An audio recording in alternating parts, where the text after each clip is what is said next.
Salutations, fellow readers, writers, and killers of time on YouTube. My name is Martha Jones, and I would like to use the androgynous sounds of my voice to share with you a few words about universal storytelling versus the pleasure read.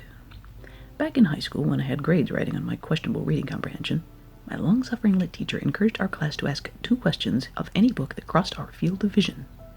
Question 1. What is the theme of this story, among such choices as man versus man?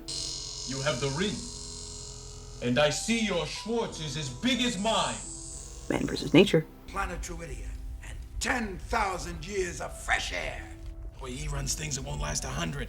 And man versus self. Use the Schwartz! I can't! I lost the ring! Forget the ring. The Schwartz is in you, Lone Star. It's in you. All right, I'll try. And question number 2. Is this story universal? At the end of the day, I don't believe this long-suffering lit teacher cared how we answered the questions as long as we had solid reasons for believing the answers. Like, the theme of Moby Dick is man versus nature because Ahab chose a sea-bound adversary with whom he cannot reason and therefore might as well be fighting a typhoon. Or, the theme of Moby Dick is man versus self because the only significance the white whale currently holds in Ahab's life is the significance that Ahab gives it. Now, I am happy to report that despite being a barely literate underachiever in high school, I have in fact read a couple of books voluntarily since then. And it might please my poor old lit teacher from those days to know that not only do I still ask those questions when I read a book, I tended to add, as the gamer crowd would say, my own mods, such as, question number 3, is it easier to list the themes that are not present in the story? Because even the most juvenile books can showcase several themes. And question number 4, what internal bias might make a reader think this work is not universal? See, in those days the question, is this story universal, wasn't exactly a gimme question in the context of, say, a written report. But my peers and I were told in no uncertain terms that most stories are universal, and I cannot disprove that claim. Very few bits of writing are so terrible that they are bereft of all universal truth.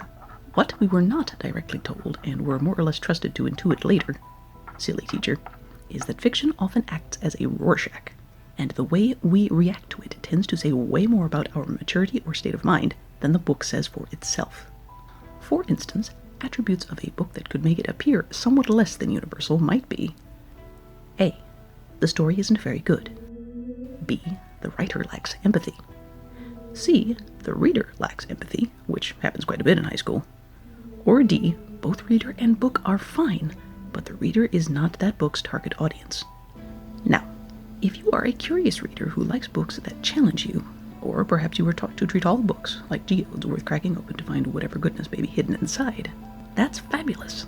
It's a habit that will in all probability enrich your existence and allow you to be pleasantly surprised by books outside your comfort zone on a regular basis.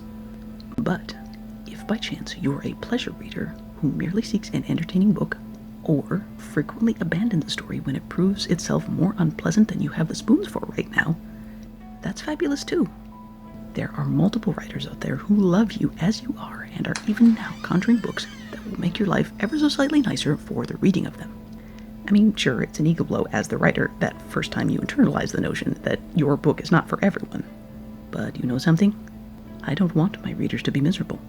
I don't want them having a horrible time overall while mussing through a book I wrote because they paid money for it or whatever and think they should try to find something they like about it.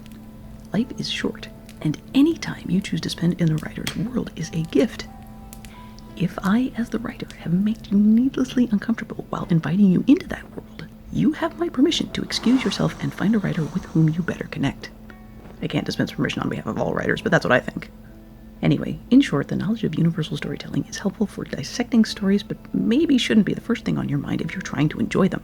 And you are at liberty to read for pleasure, research vocabulary, or to better impress your preferred gender. But if you don't have grades writing on it, please, please, please read for love, not for obligation.